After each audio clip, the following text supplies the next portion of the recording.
Hello दोस्तों। आज हम जानेंगे कक्षा 10वीं के विज्ञान का दूसरा अध्याय का तीसरा भाग हम लोग पढ़ रहे हैं। इसके पहले दो भाग पढ़ चुके हैं, पहला चैप्टर भी पढ़ चुके हैं, दूसरे चैप्टर में दो भाग पढ़ चुके हैं, तीसरा भाग पढ़ेंगे। तीसरा भाग कहाँ से शुरू करना, हम लोग को सोडियम हाइड्रोक्साइड से शुरू करना है। तो सोडियम हाइड्रोक्साइड क्या होता है, कैसे निर्माण होता है, अभी हम जानेंगे। सबसे पहले हम जानेंगे रासायनिक सूत्र क्या होता है। तो रासायनिक सूत्र होता है NaOH, इसे हम कहते हैं सोडियम हाइड्रोक्साइड। लेकिन व्यापारिक नाम इसका होता है कास्टिक सोडा, यानी बाजार में किस नाम से मिलता है, कास्टिक सोडा से मिलता है। अब हम इसका निर्माण जानेंगे, कैसे होता है निर्माण।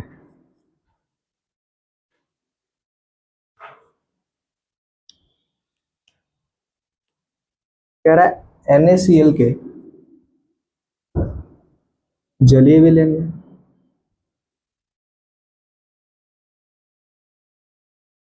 NaCl के जलीय विलयन में विद्युत प्रवाहित करने पर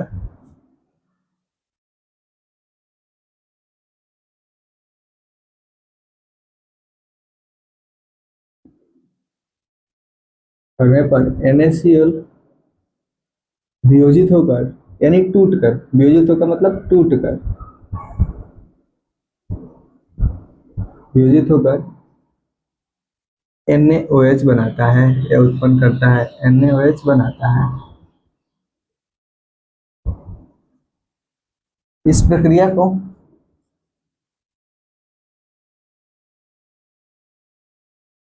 इस प्रक्रिया को क्लोर क्षार प्रक्रिया भी कहते हैं। क्लोर क्षार प्रक्रिया भी कहते हैं। क्यों कहते हैं? क्योंकि NaOH के साथ क्लोरीन भी प्राप्त होता है।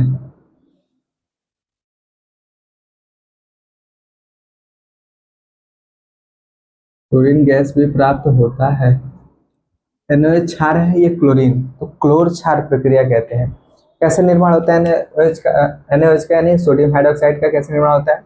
जब NaCl के यानी नमक के जलीय विलयन में, नमक में जल मिलाया जाए और उसके जलीय विलयन में जब विद्युत प्रवाहित की जाएगी तो नमक टूट कर क्या बनाएगा, वियोजित होकर टूट कर क्या बनाएगा, NaOH बनाएगा और साथ में क्लोरीन बनाएगा। इसलिए इसे हम कहते हैं क्लोर क्षार प्रक्रिया। इस देख लेते हैं।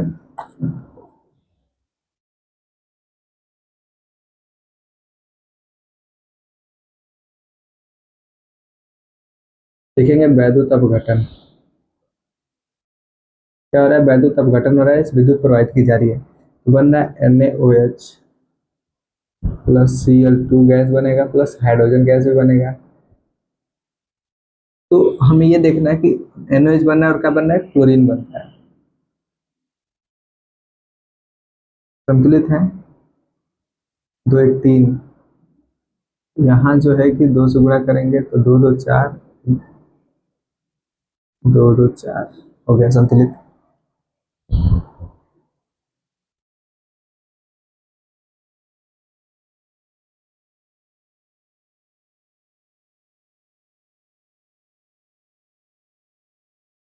दो दो चार, ठीक है। तो देखिए, सोडियम क्लोराइड यानी नमक के जलीय विलयन में विद्युत प्रवाहित करने पर हमें क्या मिल रहा है, NaOH मिल रहा है, साथ में क्लोरीन बन रहा है। तो इस पूरे प्रोसेस को क्लोर क्षार प्रक्रिया कहेंगे।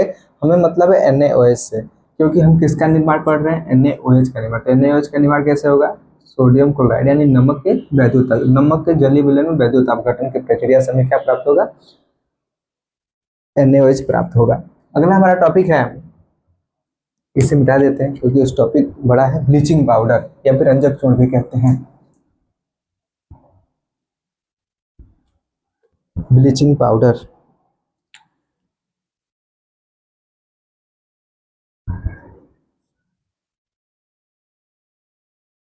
इसे विरंजक चूर्ण भी कहते हैं। सूत्र होता है, लिख देते हैं पहले नीचे रासायनिक सूत्र।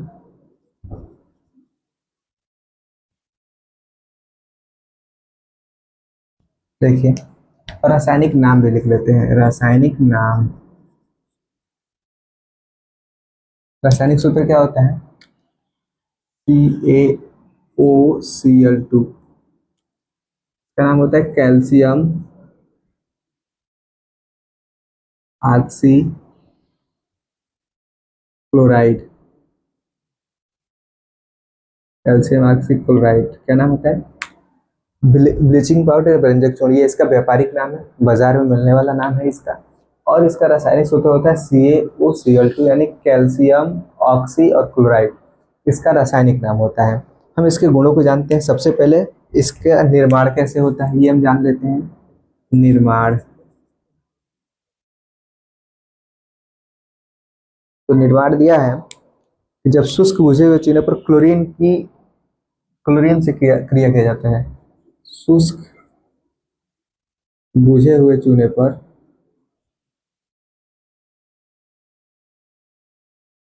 पर क्लोरीन की क्रिया से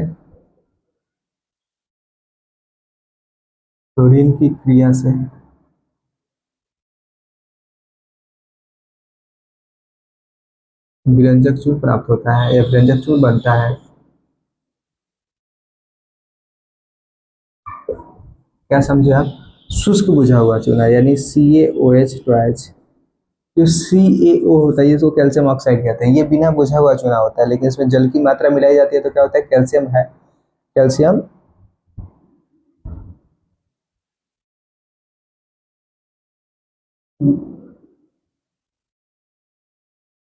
कैल्शियम हाइड्रोक्साइड, क्या नाम है इसका? Calcium hydroxide. तो कैल्शियम हाइड्रोक्साइड क्या होता है? शुष्क बुझा हुआ चूना होता है। तो शुष्क बुझा हुआ चूना कैल्शियम हाइड्रोक्साइड होता है, जिस बिना बुझा हुआ चूना कहते हैं कैल्शियम ऑक्साइड होता है, जिसमें पानी मिलाया तो शुष्क कैल्शियम हाइड्रोक्साइड बन जाता है। तो कह रहे हैं शुष्क बुझे हुए चूने पर क्लोरीन की क्रिया से क्या मिलेगा? हमें विरंजक चूर्ण मिलेगा। तो CaCl2 और साथ में H2 गैस भी बनेगा। तो हम क्या समझे कि शुष्क बुझे हुए चूने पर हम क्लोरीन की क्रिया कर रहे हैं तो हमें क्या प्राप्त हो रहा है? विरंजक चूर्ण। हम पढ़ रहे हैं विरंजक चूर्ण का निर्माण कैसे होता है। तो विरंजक चूर्ण का निर्माण कैसे होता है?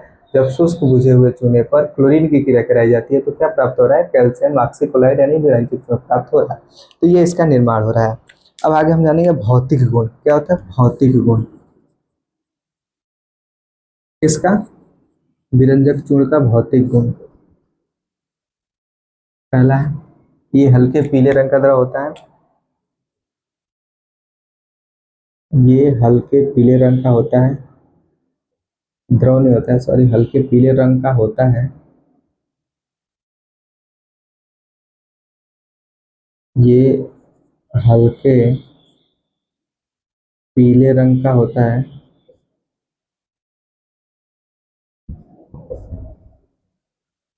दूसरा, इसमें क्लोरीन की विशेष गंध आती है। इसमें क्लोरीन की विशेष गंध आती है।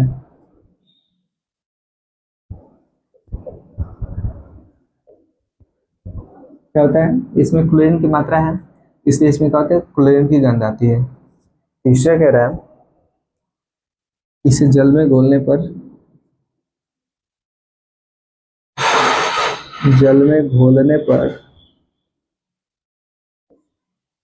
दुधिया विलयन प्राप्त होता है। दुधिया विलयन प्राप्त होता है। क्या होता है कि ये हल्के पीले रंग का होता है और इसमें क्लोरीन की विशिष्ट गंध आती है, और इससे जल में अगर घोल दिया जाए तो विलयन कैसा हो जाता है? दूधिया हो जाता है यानी सफेद हो जाता है। ये इसके भौतिक गुण है। हम इसके जानेंगे रासायनिक गुण।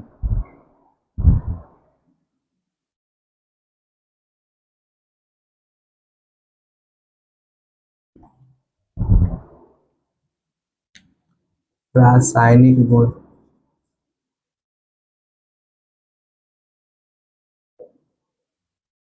पहला है जल के साथ गर्म करने पर।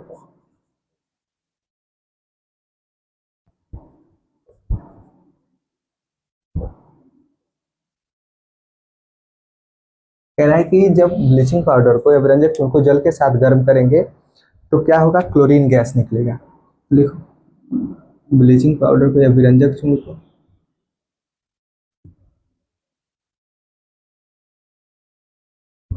जब जल के साथ गर्म किया जाएगा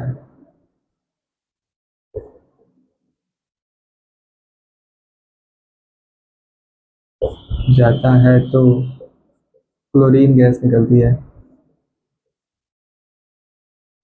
क्लोरीन गैस निकलती है।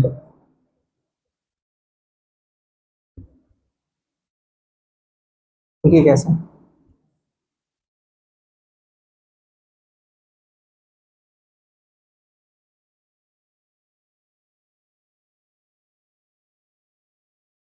कैल्शियम हाइड्रोक्साइड बनेगा, इसे कहते हैं शुष्क बुझा हुआ चूना या बुझा हुआ चूना प्लस Cl2 गैस निकलेगी। क्या हम समझे कि जब हम विरंजक चूर्ण को जल के साथ गर्म करते हैं तो क्या मिलता है? क्लोरीन गैस निकलती है, साथ में कैल्शियम हाइड्रोक्साइड भी बनता है। अगला है CO2 तथा अम्लों से क्रिया।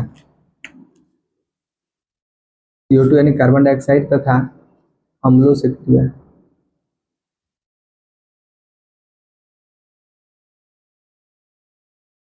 इसका दूसरा, पहला रसायन को जल के साथ गर्म करने पर, जब हम विरंजक चूर्ण को या ब्लीचिंग पाउडर को या कैल्शियम ऑक्सीक्लोराइड को जब हम जल के साथ गर्म करते हैं तो क्या मिलता है? हमें क्लोरीन गैस मिलती है। साथ में क्या बन रहा है? बिना बुझा हुआ चूना बन रहा है, इन कैल्शियम हाइड्रोक्साइड।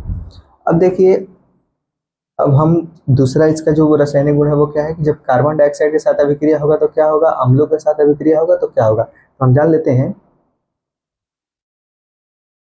इसके साथ भी क्लोरीन निकलता है, तो लिख लेना कि जब विरंजक चूर्ण को, विरंजक चूर्ण को CO2 तथा तनु अम्लों के साथ गर्म करने पर,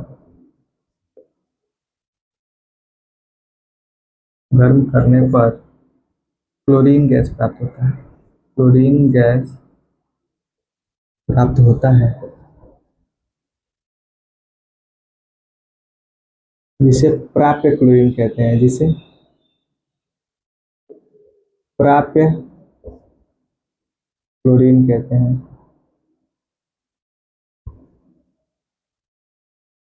क्या रहा है कि जब विरंजक चूर्ण CO2 और अम्ल दोनों के साथ क्रिया करता है तो क्या बनाता है? क्लोरीन गैस बनाता है। और जो क्लोरीन गैस निकलता है उस क्लोरीन गैस को क्या कहते हैं? प्राप्य क्लोरीन कहते हैं। देखते हैं एक एक करके।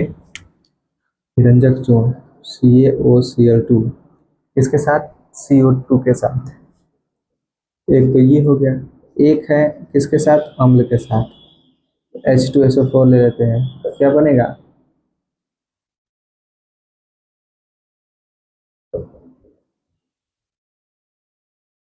और इसके साथ देखते हैं CaSO4 calcium sulphate plus H2O plus Cl2। देखिए दोनों में क्या बना? क्लोरीन गैस बना। इन दोनों क्लोरीन गैसों को हम क्या कहते हैं? प्राप्य क्लोरीन। क्या कहते हैं? प्राप्य क्लोरीन। हम क्या समझे हैं?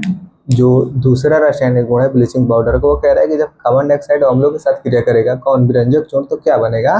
तो विरंजक चूर्ण कार्बन डाइऑक्साइड तथा अम्लों के साथ क्रिया करके क्लोरीन गैस बनाता है। और जो इसके दौरान क्लोरीन गैस निकलती है या बनती है उसे हम कहते हैं प्राप्य क्लोरीन। क्या कहते हैं? प्राप्य क्लोरीन। देखिए कैल्शियम ऑक्सीक्लोराइड यानी विरंजक चूर्ण है, जब कार्बन डाइऑक्साइड के साथ क्रिया किया तो कैल्शियम कार्बोनेट क्लोरीन गैस बनाया है।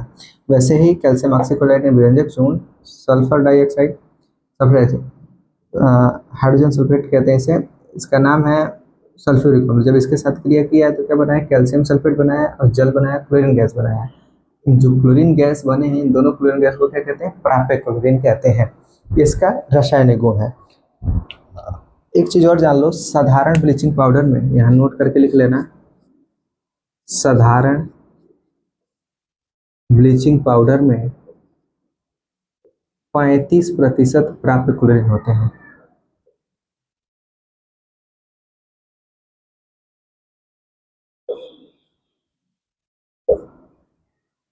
कोई आपसे पूछेगा ब्लीचिंग पाउडर में कितने प्रतिशत प्राप्त क्लोरीन होता है, तो जो साधारण CaOCl2 होगा उसमें कितने होंगे? 35% प्राप्त क्लोरीन होंगे। ठीक है। तीसरा हम जानते हैं, तीसरा एक और रासायनिक गुण इसका जान लेते हैं।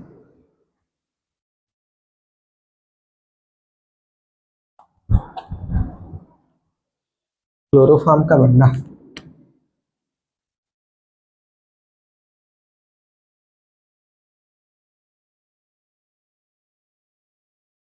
है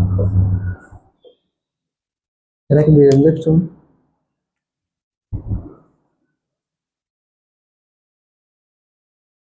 विरंजक चूर्ण एसीटोन तथा एल्कोहल,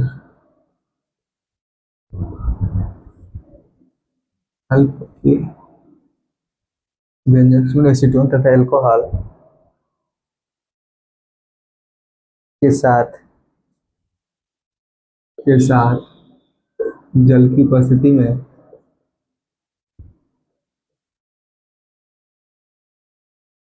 क्लोरोफॉर्म बनाता है, क्लोरोफॉर्म देता है, उत्पन्न करता है। कह रहा है कि जब विरंजक चूर्ण एसीटोन तथा अल्कोहल के साथ जल की उपस्थिति में क्रिया करेगा, क्या विरंजक चूर्ण जब एसीटोन होगा, ये अल्कोहल होगा, जब इसके साथ जल की उपस्थिति में क्रिया करेगा तो क्या बनाएगा, क्लोरोफॉर्म बनाएगा। ये इसका रिएक्शन आप लोग किताब में नहीं दिया, बस इतना बताया कि जब क्लोरोफॉर्म कैसे बनेगा, क्लोरोफॉर्म एसीटोन तथा अल्कोहल के साथ जब जल की उपस्थिति में क्रिया करेगा कौन, विरंजक चूर्ण, तो क्या बनाएगा, क्लोरोफॉर्म बनाएगा। अब पढ़ते हैं विरंजक चूर्ण का उपयोग।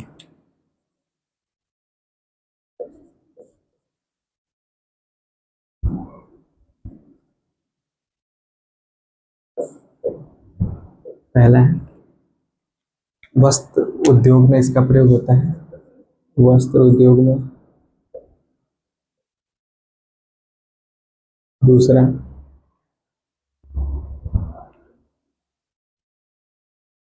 सूती एवं लीलेन, आपने सुना होगा सूती कपड़ा और लीलेन कपड़ा, सूती व लीलेन, लीलेन के विरंजक के लिए।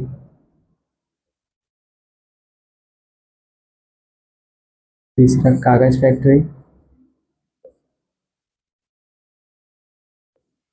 कागज फैक्ट्री तथा लॉन्ड्री के विरंजक के लिए, लॉन्ड्री मतलब कपड़े बड़े धोने में इसका प्रयोग होता है।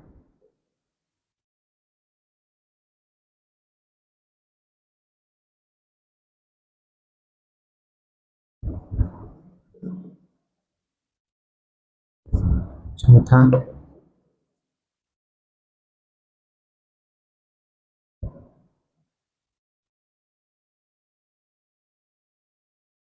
रासायनिक पदार्थों के उत्पादन के लिए, रासायनिक पदार्थों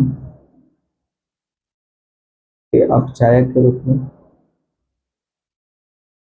उत्पादन के लिए जो प्रयोग होता है उसका अपचायक के रूप में। और अभी सबसे लास्ट हो गया जल को जीवाणुओं से मुक्त करने के लिए।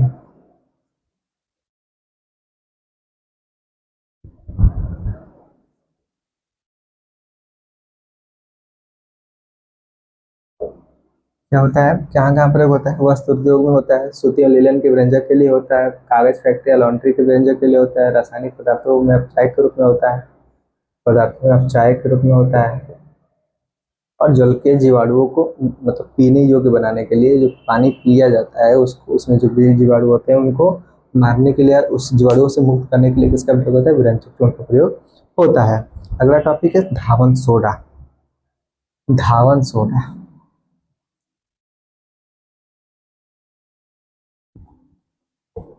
धावन सोडा पढ़ लेते हैं धावन सोडा के बारे में।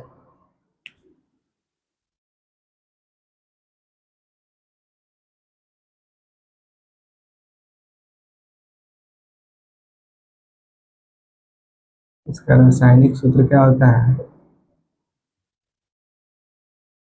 एक इसका और सूत्र बनता है, जब ये इसके जल के अणु सूख जाते हैं तो सोडा राख बन जाता है। रासायनिक नाम क्या होता है ये भी जान लेते हैं हम, बारी बारी से करके सब। इसका होता है Na2 sodium carbonate, Na2CO3 dot 10H2O। जब इसके जल के अणु सूख जाते हैं तो बन जाता है सोडा राख, तब हो जाता है सोडियम कार्बोनेट। क्या होता है, सोडियम कार्बोनेट। इसका रासायनिक नाम होता है सोडियम कार्बोनेट। इसको कहते हैं 10 को Deka hydrate. Sodium carbonate decahydrate इसका रासायनिक नाम है। अब इसका निर्माण कैसे होता है, अगला टॉपिक है निर्माण।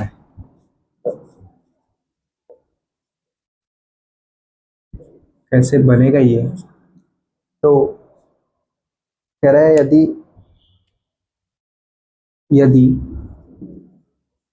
NaHCO3 सोडियम हाइड्रोजन कार्बोनेट, जिसे हम बेकिंग सोडा भी कहते हैं, तो सोडियम हाइड्रोजन कार्बोनेट को गर्म किया जाए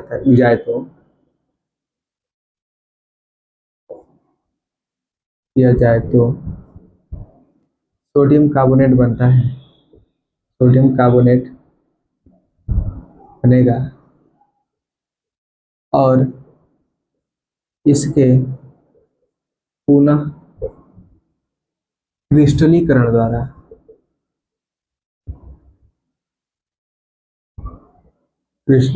द्वारा धावन सोडा प्राप्त किया जाता है।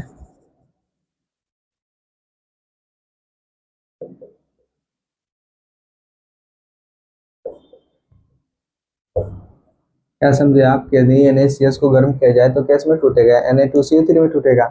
और जब Na2CO3 का पुनः क्रिस्टलीकरण किया जाएगा तो क्या प्राप्त होगा, धावन सोडा प्राप्त होगा। देख लेते हैं।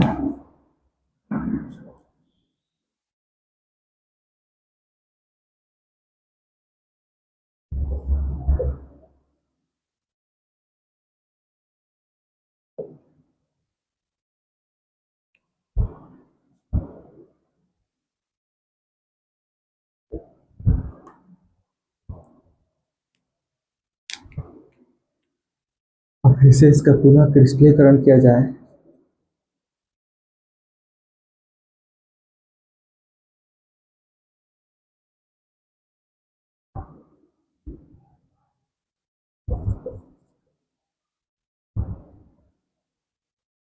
क्रिस्टलन जल के अणु क्या होते हैं, जब किसी लवण के इकाई सूत्र में जब किसी निश्चित जल के अणु को ऐड किया जाता है तो उसे हम क्रिस्टलन जल के अणु कहते हैं। तो इसमें 10 जब किया गया तो बन गया Na2CO3.10H2। यही क्या है, धावन सोडा है। ये संतुलित किया तो हो जाएगा, तो संतुलित हो गया। ठीक है, तो हम क्या समझे हैं कैसे निर्माण होता है धावन सोडा का। यदि मतलब सबसे पहले सोडियम हाइड्रोजन कार्बोनेट को लेंगे, इसको गर्म करेंगे तो किसमें टूटेगा, सोडियम कार्बोनेट में टूटा है। और फिर इसका पुनः क्रिस्टलीकरण करेंगे। क्रिस्टलीकरण मतलब कि इसमें कुछ जल के अणुओं को ऐड किया जाएगा, निश्चित जल के अणुओं को तो ऐड किया जाएगा तो क्या बनेगा, हमारा धावन सोडा बनेगा। इस प्रकार से धावन सोडा का निर्माण होता है। तो आगे हम जानेंगे धावन सोडा का भौतिक गुण।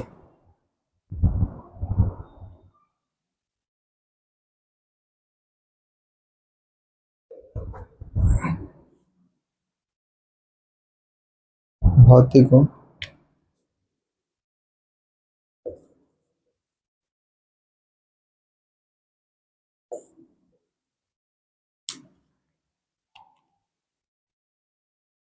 पहला गुण है यह एक सफेद क्रिस्टलीय क्रिस्टलीय टुकड़ा है, क्रिस्टलीय ठोस पदार्थ है, क्रिस्टलीय पदार्थ है। अगला बस इसमें क्या, जिसमें जल के कितने अणु हैं, जिसमें क्रिस्टलन जल के 10 अणु हैं। कितने, 10। क्या है कि यह एक सफेद क्रिस्टलीय पदार्थ है जिसमें क्रिस्टलन जल के 10 अणु होते हैं। दूसरा दूसरा इसका है इसे शुष्क वायु में रख देने पर, शुष्क वायु में छोड़ देने पर या रख देने पर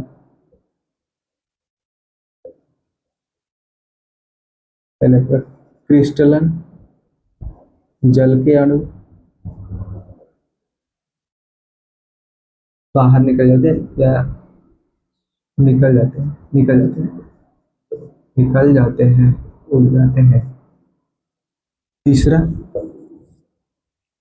तो समझ रहे हैं हम लोग,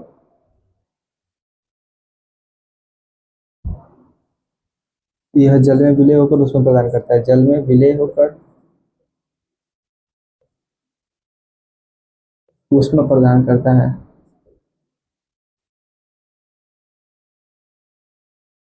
क्या समझा आप लोग, पहले समझ लीजिए। इसके भौतिक गुण क्या कहता है कि सफेद क्रिस्टलीय पदार्थ है, सफेद क्रिस्टलीय पदार्थ है जिसमें क्रिस्टल जल के कितने अणु होते हैं, 10 अणु होते हैं।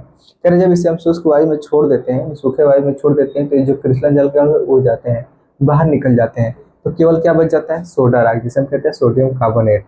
अब कह रहे जल में विलय होकर ये क्या देता है, उष्मा देता है। जल में विलय होता है तो क्या देता है, उष्मा देता है। तो इसका पढ़ेंगे हम रासायनिक गुण। एक रासायनिक गुण यहाँ पढ़ ही लेते हैं, उसके बाद से मिटाएंगे।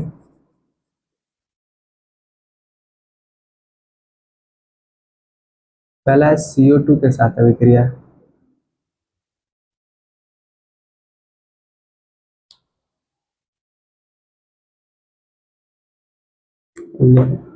इसके जलीय विलयन में, धावन सोडा के जलीय विलयन में, इतना बड़ा नहीं करना, इसके जलीय विलयन में CO2 गैस प्रवाहित करने पर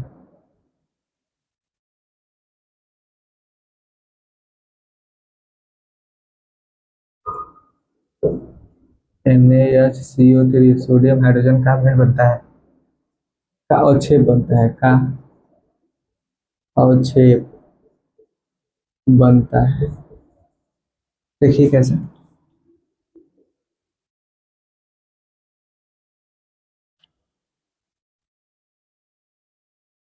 अब इसका जलीय विलयन कह रहा है, तो जलीय विलयन का मतलब कि सिंपल है कि ये सूखा होगा, सोडा राख होगा, सोडियम कार्बोनेट होगा, जल के अणु नहीं होंगे, इसका जलीय विलयन होगा।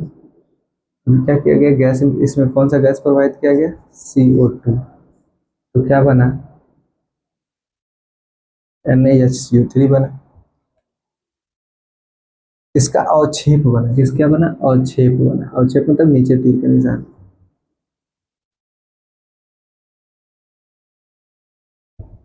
संतुलित भी है। तो हम क्या पढ़े, पहला रासायनिक गुण के CO2 के साथ अभिक्रिया। जब धावन सोडा CO2 के साथ अभिक्रिया करता है तो क्या बनाता है, सोडियम हाइड्रोजन कार्बोनेट का अवक्षेप बनाता है।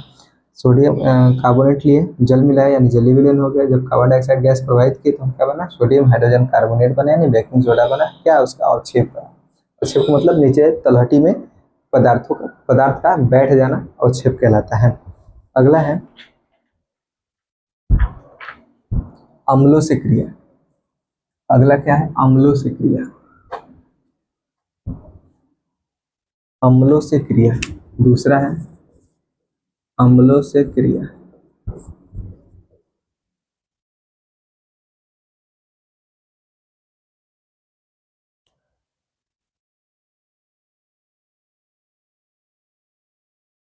देखिए कि Na2CO3 जब अम्ल से क्रिया करता है, से क्रिया करता है तो लवण, इसे संगत लवण, जल तथा कार्बन डाइऑक्साइड गैस बनता है।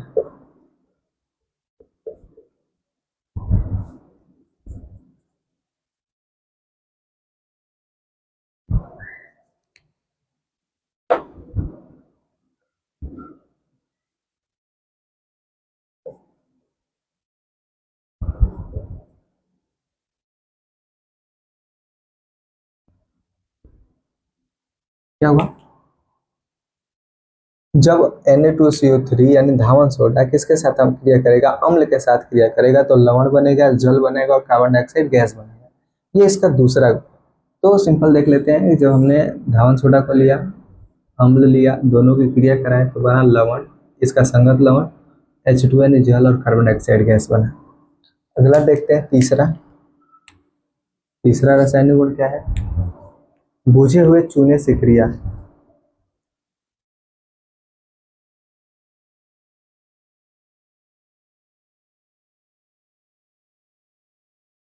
बुझा हुआ चूना क्या होता है, जिसमें जल की मात्रा होती है, यानी CaOH twice, calcium hydroxide.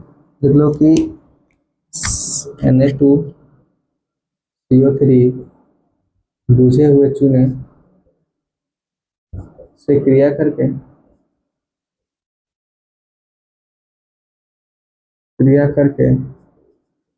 Caustic soda बनाता है। कास्टिक सोडा का मतलब NaOH। देखते हैं।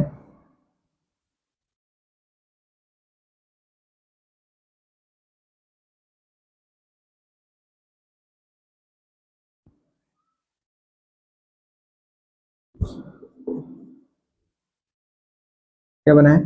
जब सोडियम कार्बोनेट धवन सोडा को लिए किसके साथ बुझे हुए चूने के साथ क्रिया करें तो क्या बना हमारा? Caustic soda. इसी को कहते हैं NaOH को, सोडियम हाइड्रोक्साइड यानी कास्टिक सोडा बना। साथ में कैल्शियम कार्बोनेट भी बना है। तो ये हम तीन जो पढ़ चुके हैं, क्या इसके रासायनिक गुण? पहला था CO2 के साथ अभिक्रिया, दूसरा था अम्लों के साथ अभिक्रिया, तीसरा है बुझे हुए चूने के साथ अभिक्रिया। तो इसका हम पढ़ेंगे उपयोग। क्या पढ़ेंगे? उपयोग।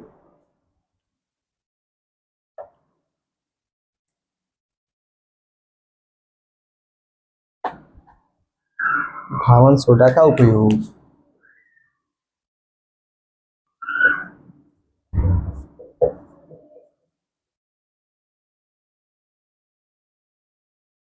पहला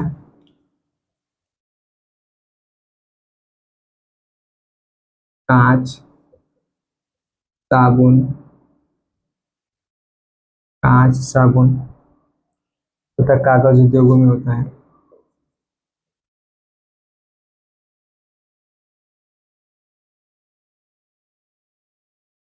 साबुन के उद्योग में, कांच के उद्योग में और कागज के उद्योग में इसका प्रयोग होता है।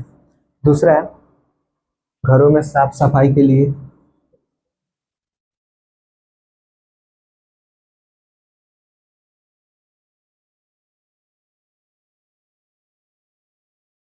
तीसरा जल की अस्थायी कठोरता को दूर करने के लिए। स्थायी कठोरता को दूर करने के लिए।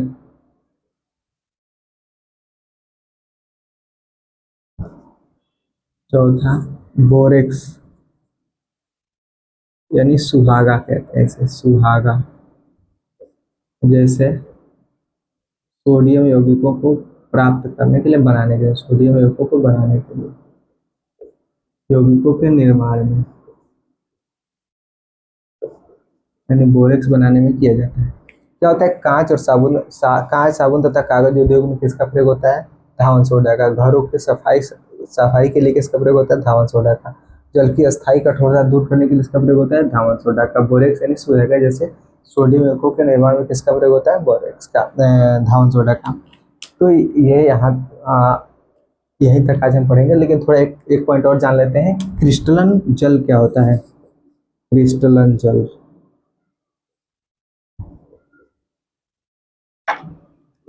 होता है कि लवण के एक सूत्र इकाई में यानी एक यूनिट में, एक सूत्र इकाई में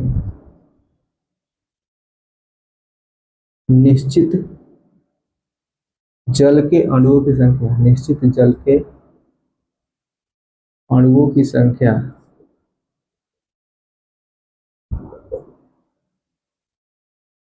क्रिस्टलन जल कहलाता है।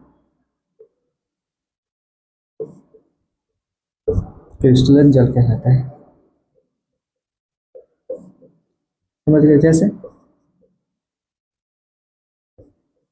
CuSO4.5H2, तो इसमें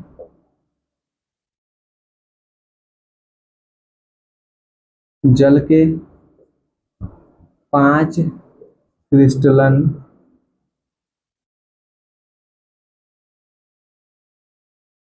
अणु है या जल है, तो जो निश्चित है, तो यहाँ जो आपको दिख रहा है, तो यही एक होता है क्रिस्टलन जल। जैसे कि अभी हम लोगों ने पढ़ा था Na2CO3.10H2, तो ये जो 10H2 होता है ये क्रिस्टलन जल के अणु होते हैं, क्योंकि निश्चित हो जाए कि इतना ही होंगे। फिलहाल आज के लिए इतना ही। कल हम पढ़ेंगे बेकिंग सोडा के बारे में। किसके बारे में? बेकिंग सोडा के बारे में। बेकिंग सोडा बचा है और प्लास्टर ऑफ पेरिस बचा है। तो कल हमें इंपॉर्टेंट टॉपिक्स पढ़ने हैं दोनों। आज हमने क्या क्या पढ़ा, सोडियम हाइड्रोक्साइड पढ़ा, धावन सोडा पढ़ा, विरंजक चूर्ण पढ़ा। 3 यौगिकों को हमने पढ़ा, उनके हमने भौतिक गुण देखे, उनका निर्माण देखा, उनका रासायनिक गुण देखा, उनका उपयोग देखा। फिलहाल आज के लिए इतना ही। उम्मीद है कि आप लोगों को समझ में आया होगा। धन्यवाद।